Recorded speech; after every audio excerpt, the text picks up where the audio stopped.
So good morning guys, this is Professor Mane.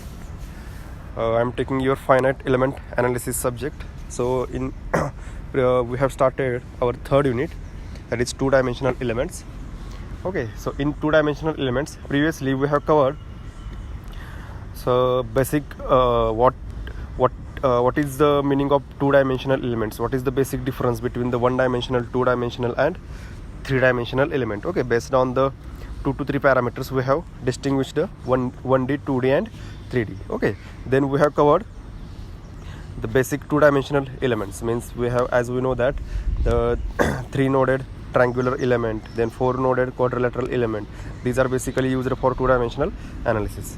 So then we have covered the convergence criteria. Okay, so convergence criteria, what is the requirement of convergence criteria?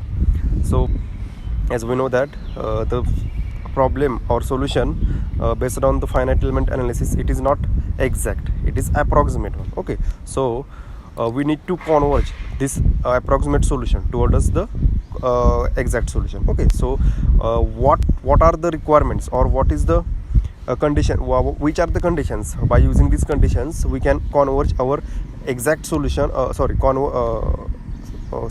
approximate solution towards exact solution. Okay, so these are the convergence requirement. Okay, so these requirements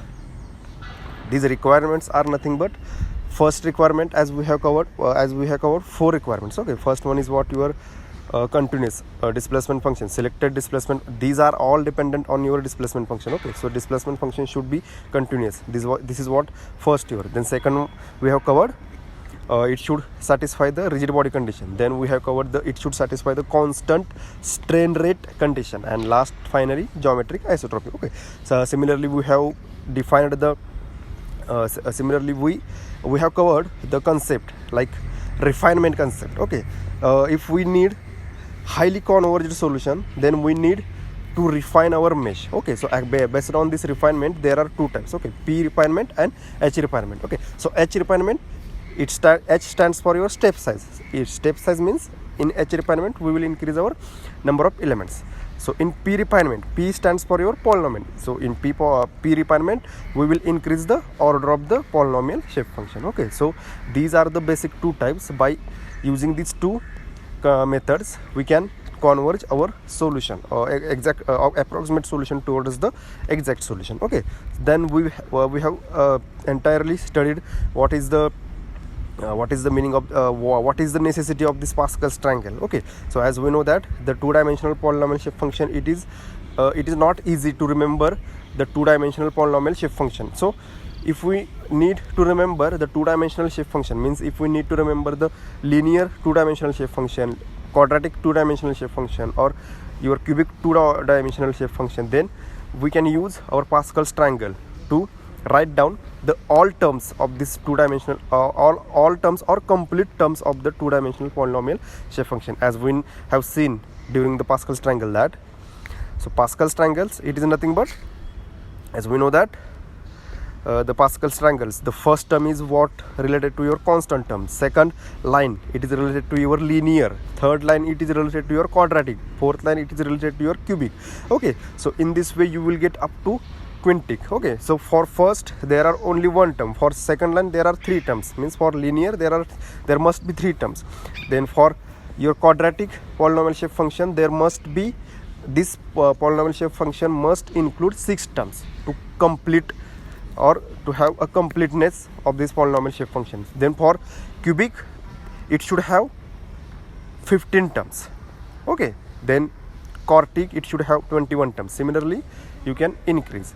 Okay, so this is the use of your this is the use of this Pascal's triangle. So Pascal's triangle, it is the best way or convenient way to remember the 2-dimensional polynomial shape function. Why? Because 1-dimensional polynomial shape function we can easily remember.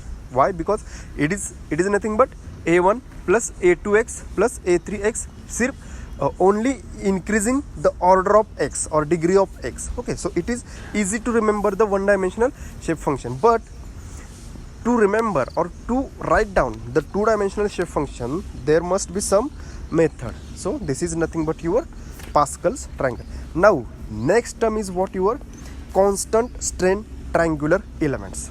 Okay, so next is what your constant. This is the last chapter or last topic, second last topic of the unit. Okay, so we will see hereafter CST means constant strain triangular elements. Then we will see LSR. LSR means linear strain triangular element. Then we will see the shape functions or shape functions, displacement functions for these two elements. Then we try to solve some examples related to these two elements. Okay, so first one is what your constant strain triangular element. Okay, these are CST and LSR. These are the two-dimensional elements, or these are the elements which are used to solve the two-dimensional plane stress or plane strain condition problems. Okay, so here first is what your CST, constant strain triangular element. So constant strain triangular element, as we know that for triangular element minimum 3 nodes are required. Okay, for quadrilateral element minimum 4 nodes are required. Okay, so constant strain triangular element, it is nothing but what? A triangular element. So it should have, or it has a 3 nodes only. So why we are calling it a constant strain triangular? So this is nothing but a 3-noded triangular element. Okay, so this 3-noded triangular element, it is itself called as a CST because the strain remains constant at any point within the element. So why we are calling it as a constant strain triangular element? Because strain remains constant at any point within this triangular element. Okay, and this element is most versatile element and it can fit into any irregular boundary. Okay, so if there are irregular boundaries in the problem, in that case we cannot fit our rectangular or quadrilateral element into this geometry. So this straight edged irregular boundaries can be mapped by using this triangular element. Okay, so the curved boundaries of the problem can be approximated by series of the straight lines. Straight lines means by using this triangular or CST, constant strain triangular element. Okay, so this is about your constant strain triangular elements. Okay, so it is nothing but it is simply a 3-noded triangular element. Then it is called as CST because strain is constant within the element. Okay, so we will see, so let us see this. We will see the displacement, various displacements at every node. Okay, so look, XY coordinates, this is the local coordinate system. Okay, so for local coordinate system, the coordinates for each points are, for first node the coordinates, local coordinates are x1 y1. For second node, local coordinates are x2 y2. For third node, local coordinates are x3 y3. Okay, similarly the nodal displacements, u1 v1, this is the u1 is the displacement in x, v1 is the displacement in y direction. Similarly at node 2, u2 v2. Similarly at node 3, u3 v3. So this is nothing but your local and nodal displacements of each node. Okay, now the displacement function for the CST element, we need to write down the displacement function for the CST element. As we know that the CST element, the constant strain at every point, there is a constant strain, means constant strain is strain is constant at every point within the element. So we need to add such terms which is responsible for this constant strain. So in our third condition, third convergence condition. So what was that?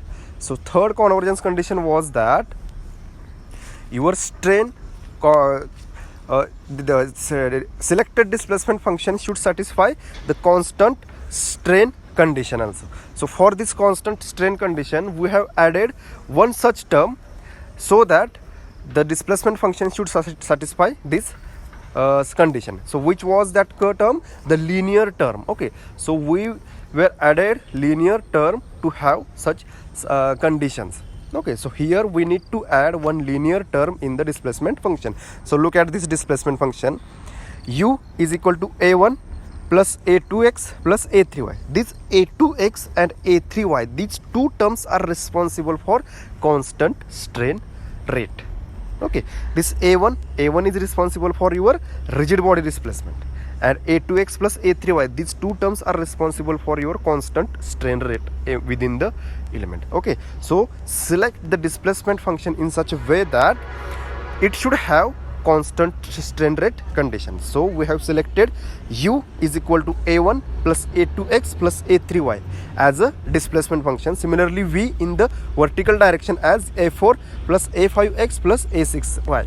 This is the linear or constant strain displacement function. Okay, so displacement, so remember these displacement functions. So how to remember? As we know that CST element, it means there should be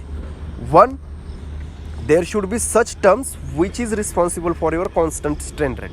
So a2x, a3y, similarly a5x and a6y, these are the terms which are responsible for your constant strain rate. Okay, so this is the displacement function for CST element. Okay, now we will see the nodal displacements for the CST element. So as we know that nodal displacements at every node we need to find out in terms of the local coordinates. So, okay, so as we know that at every node the local coordinates also given. So at every node means for first node local coordinate is x1 y1, for second node local coordinate is x2 y2, and for third node local coordinate is x3 y3. So we need to write down all these. We need to write down, okay, so we need to write down this nodal displacement function in terms of local displacements. Okay, so here we can write down this displacement u1 as a1 plus a2 x1 plus a3 y1. Okay, v1 is equal to a4 plus a5 x1 plus a6 y1. Then similarly u2 can be written down as a1 plus a2 x2 plus a3 y2, because x2 and y2, these are the local coordinates for the second node. Similarly, v2 can be written as a4 plus a5 x2 plus a6 y2, and similarly you can write u3 and v3. Okay, only u1 there should be x1 and y1 terms. For v1 there should be x1 and y1 terms, and for u2 v2 there should be x2 y2, and for u3 v3 there should be x3 y3. Okay, so you can write by using these displacement functions, you can write nodal displacement for the CST element. Okay, so here you can write the local and natural coordinates as, so for local coordinates x and y, this is the coordinate system for the local coordinates. So for first node x1 y1, for second node x2 y2, for third node x3 y3. Now similarly the natural coordinates, the natural coordinates are given for first node 1 0, for second node 0 1, and for third node 0 0. Okay, so these natural coordinates actually lies in between 0 to 1. So this zeta and eta value lies in between 0 to 1. So for first node zeta is equal to 1, eta is equal to 0. For second node zeta is equal to 0, eta is equal to 1, and for third node zeta is equal to 0 and eta is also equal to 0. Okay, so this is about the local and natural coordinates for the CST element. Now we will see the shape functions for the CST element. Okay, so as we know that the expression for the shape function of any point P within the CST element, it is given by, so shape functions, it can be written in the terms of natural coordinates. Okay, so we can write this shape function as we have written the displacement functions. So displacement function, it should it have included the linear terms. So displacement functions, we have written this displacement function as u is equal to a1 plus a2x plus a3y. So similarly we can write the shape functions in the similar manner that n is equal to a0 plus a1 zeta plus a2 eta. Okay, so this is the generalized shape function we can write down for the CST element. N is equal to a0 plus a1 zeta plus a2 eta. So we can write for each element. So n1, so it should include n1, n2 and n3. These three shape functions for three nodes. Okay, so we need to find out n1, n2 and n3. Okay, so as we know that at node 1, if we put the value of zeta and eta, Okay, so at node 1, if we put the value of eta and zeta, so here zeta is equal to 1 and eta is equal to 0. So if we put zeta is equal to 1 and eta is equal to 0, we will get 1 is equal to a0 plus a1. Similarly, at node 2, if we put zeta and eta, at node 2 it is equal to 0, a0 plus 0 plus a2. Similarly, at node 3 it is equal to 0, because n1 is equal to 1, then remaining n2 and n3 will become 0. So for this case, at node 2 it will become 0, 0 is equal to a0. So here zeta and eta for node 2, zeta is equal to 0 and eta is equal to 1. So by putting this, you will get 0 is equal to a0 plus 0 plus a2. Similarly, at node 3, 0 is equal to a0 plus 0 plus 0. So from above 3 equations, we will get a0 is equal to 0, a2 is equal to 0 and a1 is equal to 1. So therefore we will get n1. So by putting all these values in n1, we will get n1 is equal to zeta.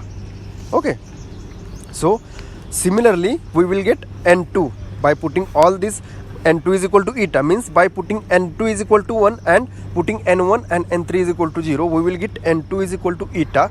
And by putting, as we know that the addition of all the shift functions must be equal to 1. So n1 plus n2 plus n3, it must be equal to 1. So by using this equation, we can find out n3. So as we know that n1 is equal to, we have got n1 is equal to zeta and n2 is equal to eta. So by putting these two values in n1 plus n2 plus n3 is equal to 1 equation, we will get n3 as 1 minus zeta minus eta. Okay, we will get n3 as 1 minus zeta minus eta. Okay, so as we know that this is the shift function for the CST element. So here from this diagram, you can see for node 1, shift functions are n1 for node 1 means n1 must be equal to 1, other 2 should be equal to 0. So 1 0 0. For 2, n2 must be equal to 1, other 2 0. For 3, similarly n3 must be equal to 1, other 2 0. So and zeta and eta, as we have explained here, 1 0 0 1 0 0, 1 0 0 1 0 0. So by putting all these equations, all these values into equations, you will get finally n1 is equal to zeta, n2 is equal to eta and n3 is equal to 1 minus zeta minus eta. These are the most responsible or most important formulas while solving your problems for CST element. Okay, so shift functions, you can write shift functions, n1 is equal to zeta, n2 is equal to eta and n3 is equal to 1 minus zeta minus eta. Now shift functions in terms of coordinates. If in the example the coordinates are given, then we need to find out the shift functions in terms of x and y coordinates. Okay, so these are the formulas. Okay, so here coordinates of any point P within the CST elements are x is equal to, in terms of shift functions, n1 x1 plus n2 x2 plus n3 x3. Similarly, y is equal to n1 y1 plus n2 y2 plus n3 y3. So if they have given x1 and y1 terms, x2 y2 terms, x3 y3 terms, and if we need to find out the coordinates of any point P within the CST element, then we can find out by using these functions. If they given n1 n2 n3 values also, then find out these x and y by using these formulas. X is equal to n1 x1 plus n2 x2 plus n3 x3, y is equal to n1 x1 n1 y1 plus n2 y2 plus n3 y3. Okay, so and note down, and this is the note first, for finding displacement in x and y direction, replace x with u and y with v in above equation. Okay, so if we need to find out displacement in x and y direction, then replace this x and y by u and v. Okay, so these three formulas are very important. So first one is n1 is equal to zeta, n2 is equal to eta and n3 is equal to 1 minus zeta minus eta, where zeta and eta, these are the natural coordinates. Okay, if in example it is given, then find out n1 n2 n3 in this manner, then find out your coordinates of any point P within the element by using this formula. X is equal to n1 x1 plus n2 x2 plus n3 x3 and y is equal to n1 y1 plus n2 y2 plus n3 y3. Okay, so in this way you can solve the examples for the CST element. Okay, so up to this I'm concluding the lecture here only. Okay, so in next lecture we will see the LSR element. Similarly, in similar way, we have I have explained the CST element today. So in similar manner we can write down the expressions, means shape function expressions, displacement functions, displacement expressions for LSR element. What is the difference between CST and LSR, we will see in tomorrow. So here I am concluding this lecture. Thank you.